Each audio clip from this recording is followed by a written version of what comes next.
Now let's dive deep into this big LGBTQ story for today. I'm Rex Rogosh, and let's clear up the worldview. French President Macron sues Candace Owens over accusations of trans wife. French President Emmanuel Macron and First Lady Brigitte Macron are fighting back, this time in an American courtroom. The couple has filed a defamation lawsuit in Delaware's Superior Court against U.S. right-wing commentator Candace Owens. They allege Owens launched what they called a campaign of global humiliation by falsely claiming that Brigitte Macron, age 72, is a transgender woman and that President Macron, 47, is part of a CIA mind control experiment. The 218-page complaint accuses Owens of using her massive online presence, including her podcast and social media platforms, to spread knowingly false and transphobic conspiracy theories for profit. The lawsuit demands both compensatory and punitive damages and requests a jury trial. At the heart of the lawsuit is Owens' 8-part YouTube series, Becoming Brigitte. In the video, Owens claims that Brigitte was assigned male at birth and given the name Jean-Michel Troyou, and Owens also alleges the Macrons are blood relatives and that President Macron is a product of the CIA's discredited MK-Ultra human experimentation program. The lawsuit calls these claims invasive, dehumanizing, and deeply unjust. Attorney Thomas Clare, representing the Macrons, told the Financial Times that the couple is ready to travel to Delaware to testify as they believe it's important to stand up for themselves. Clare says the Owens had multiple opportunities to do the right thing, but she has only mocked them.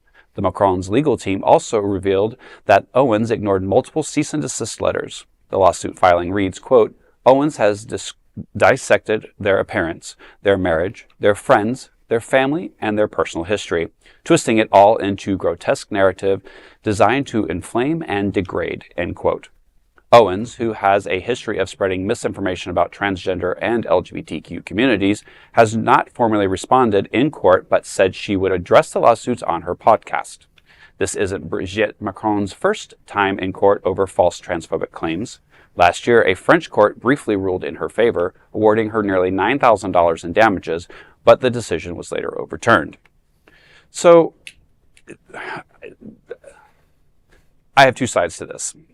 One, it's none of your business, woman, period. I mean, yes, they are people, figureheads, and unfortunately their business is public, but it's none of your business, woman. So why are you doing this? Do you have nothing better to do? Obviously not. Now, I'm glad the Macrons have stood up. They've taken her to court. So, we'll see what the justice system prevails, especially, unfortunately, here in the United States, with our current justice system, and how that goes. However, it doesn't matter if she's transgender or not. No. Does that affect how her husband or her do and go about their public or governmental business? No. So, mind your business, woman. It all just seems I agree with everything that you're saying. It doesn't matter whether or not Brigitte is transgendered or not. She maintains that she's not. I don't know her history like that. I'm not an expert on whether or not she is or she isn't. It all just seems very mean-spirited. Mm-hmm.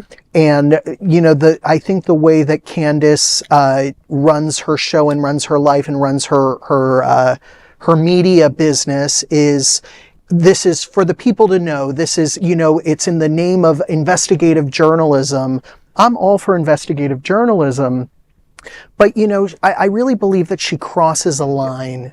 And it's always about just, putting one toe over the line, then she puts a foot over the line, then she puts a leg over the line, and then she's, just doing like a whole victory dance over the line. And it just gets to the point where how much of this is just trying to incite a mob against this person, the First Lady of France, and how much of this is really for the sake of investigative journalism. Well, weren't Republicans always saying things about Michelle Obama, too? Yeah, you're right. This isn't that, and Candace strikes me as the kind of person, very sad, very desperate, didn't get enough attention or affection when she was young, and will seemingly do anything to get people to notice her. Oh, we've noticed you all right. We're keeping track.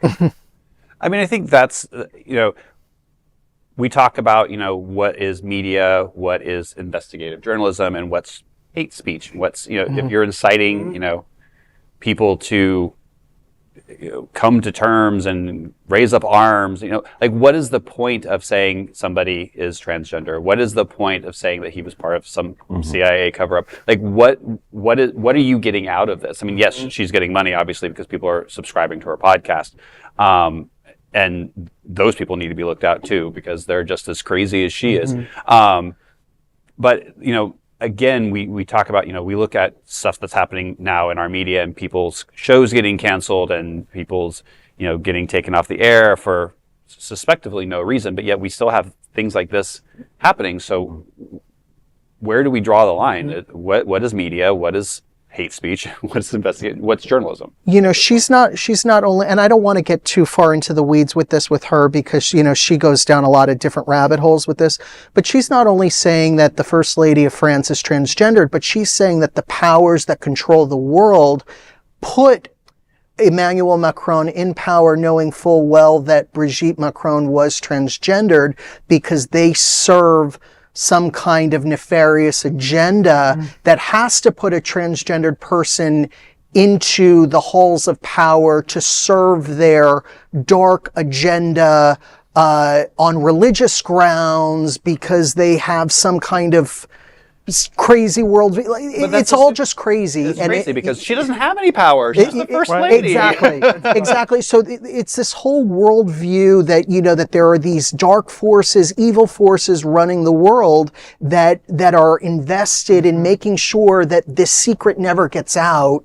And now that it's out, they have to, wrestle, Candace Owens. It's crazy and it's upsetting, for transgendered people and for the general public that don't want to see this. The forces of the world put the Mango Mussolini into power. So, exactly, that's the dark forces. That's of the world. for sure. And the only agenda that's nefarious is Candace's. Yeah, for sure. 100%. I agree. Pick on somebody your own size in your own country. In your own country. Right. And that is a big LGBTQ story for today. There is no other queer nonprofit media platform like this in the entire world. Support our LGBTQ stories by subscribing and sharing Queer News Tonight.